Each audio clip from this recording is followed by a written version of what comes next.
Hola, ¿qué hacen queridísimos y sensuales amigos de YouTube? Esta vez les traigo un vídeo de la expansión del Sol, mejor se los explicará la señora Tierra. Por cierto, el estudio explotó debido a que la señora Tierra activó la opción de autodestrucción, pero explíquenme, ¿por qué un reproductor tiene opción de autodestrucción? Bueno, señora Tierra, pon el vídeo, no te preocupes, quitamos el botón de autodestrucción. Ya voy, ya voy. Pero antes tomaré un poco de café. No.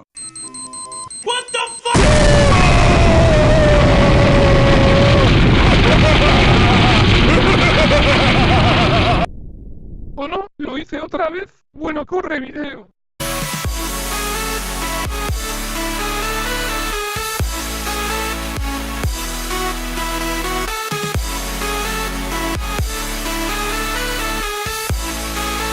Atención si eres muy sensible a catástrofes y toda esa gata, abandona este vídeo de inmediato. Ya que este contenido es información de diversas cosas. Olvidé decir que yo daré esta información ya que soy la Tierra y el ProAnimason está en el hospital con quemaduras de 4º grado. Una máquina de luz y calor. Como todas las estrellas, el Sol nació en un rincón especialmente denso de una nebulosa, una inmensa nube de gas, hidrógeno y helio, principalmente, y polvo.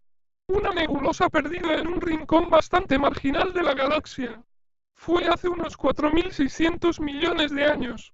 Al principio, el Sol era tan solo una protoestrella, una masa gaseosa giratoria y en continua contracción gravitatoria.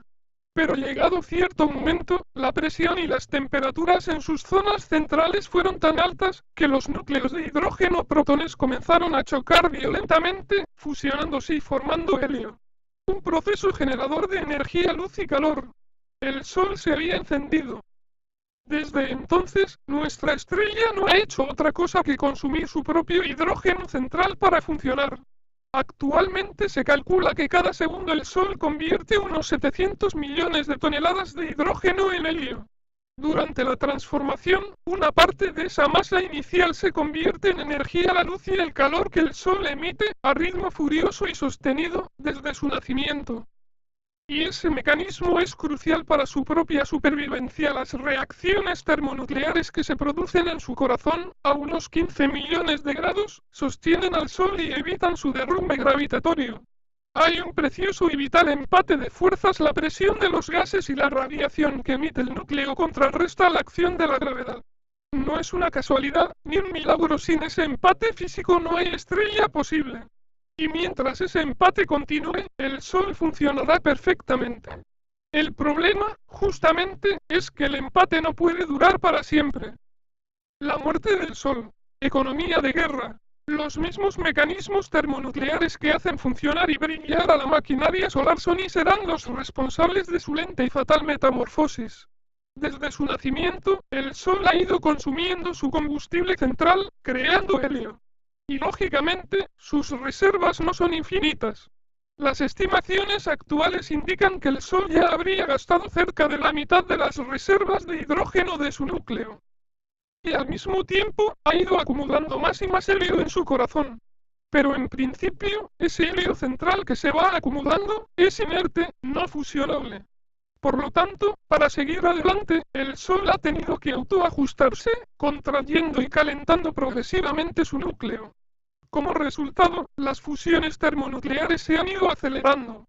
En otras palabras, parece que hoy en día nuestra estrella es un 30% más luminosa que en su primera infancia. Y lejos de detenerse, la tendencia continuará. Astronomía. Más grande, caliente y brillante. De la mano de la teoría y de la observación, el futuro del Sol parece estar bastante claro para la astronomía moderna. Poco a poco, durante los próximos cientos de millones de años, el ritmo de fusión del hidrógeno en helio irá aumentando, de la mano de presiones y temperaturas cada vez más altas en el interior de nuestra estrella. Más aún, la zona de fusión se irá corriendo lentamente hacia zonas periféricas al núcleo, hoy mayormente inactivas. Pero la verdad es que los grandes cambios se harán esperar mucho, mucho tiempo. Recién dentro de unos 1.000 millones de años el Sol será un 10% más brillante que hoy. Y también, un poco más caliente, su temperatura superficial pasará de los actuales 5600 C a unos 5800 C. En forma paralela, el aceleramiento de las reacciones termonucleares y su consecuente aumento en la liberación de energía también llevará a un progresivo aumento en el tamaño del Sol. Lento, pero imparable. Con el correr del tiempo, la todopoderosa estrella seguirá apostando cada vez más fuerte, se hará más grande, más caliente y más luminosa. Y pasará de la madurez a la vejez. Claro que, en términos solares, ese pasaje no llevará las muy humanas décadas, sino miles de millones de años. Según el astrónomo Gregory Laughlin, autor del maravilloso libro Las 5 edades del universo, una mirada a la física de la eternidad, dentro de unos 7.000 millones de años, es decir, cuando esté ya acercándose a sus 12.000 millones de años de vida, el Sol tendrá casi el triple de su brillo actual, y más del doble de su tamaño. Por entonces se habrá convertido en un globo de gas de más de 3 millones de kilómetros de diámetro. Y sus planetas más cercanos serán verdaderos infiernos, mundos arrasados, con superficies de pura roca pelada y ardiente y carentes de toda atmósfera. Un poco más adelante veremos qué suerte nos toca. Fin del mundo. Gigante roja totalmente indiferente a la horrible suerte de sus escoltas más próximos, el Sol seguirá su marcha alocada.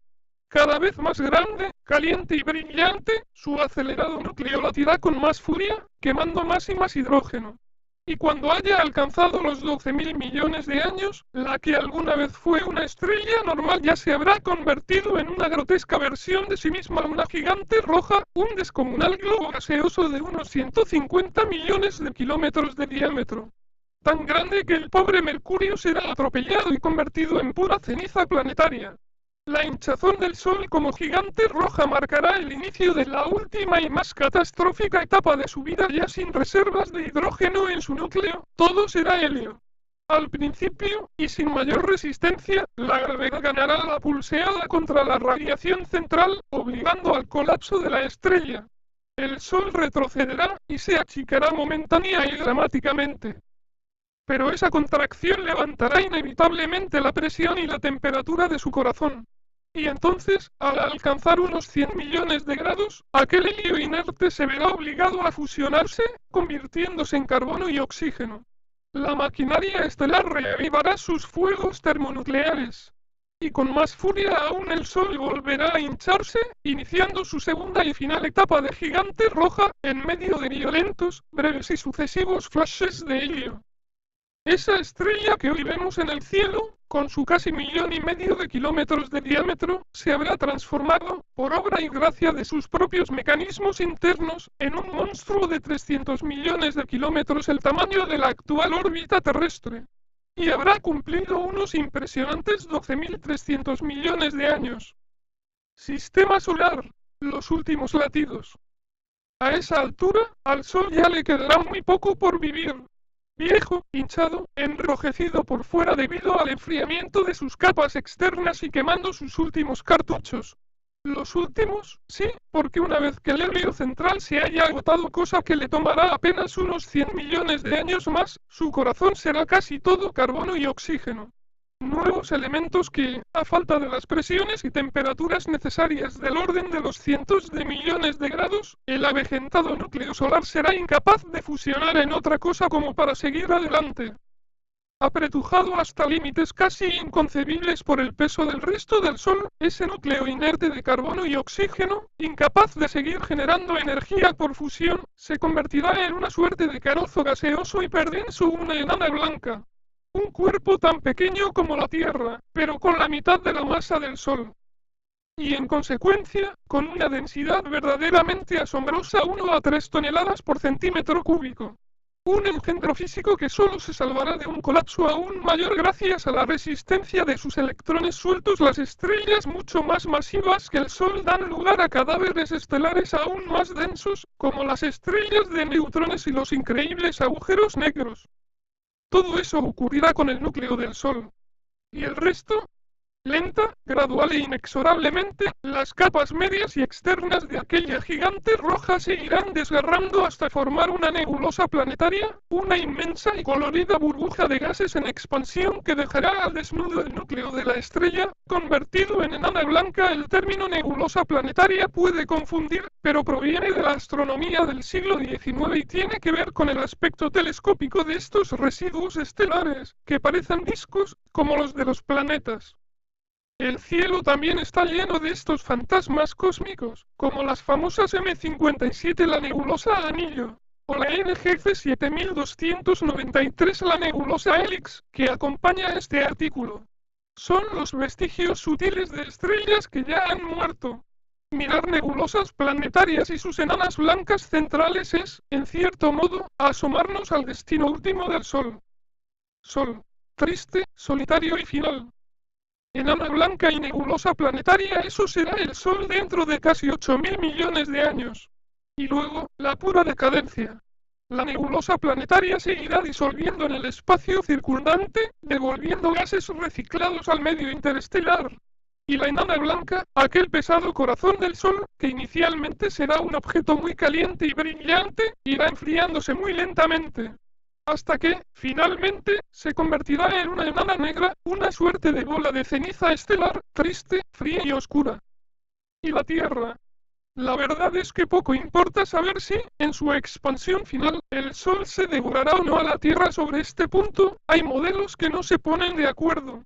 Pase lo que pase, e incluso bastante antes de la muerte del Sol, nuestro planeta será un lugar imposible de habitar.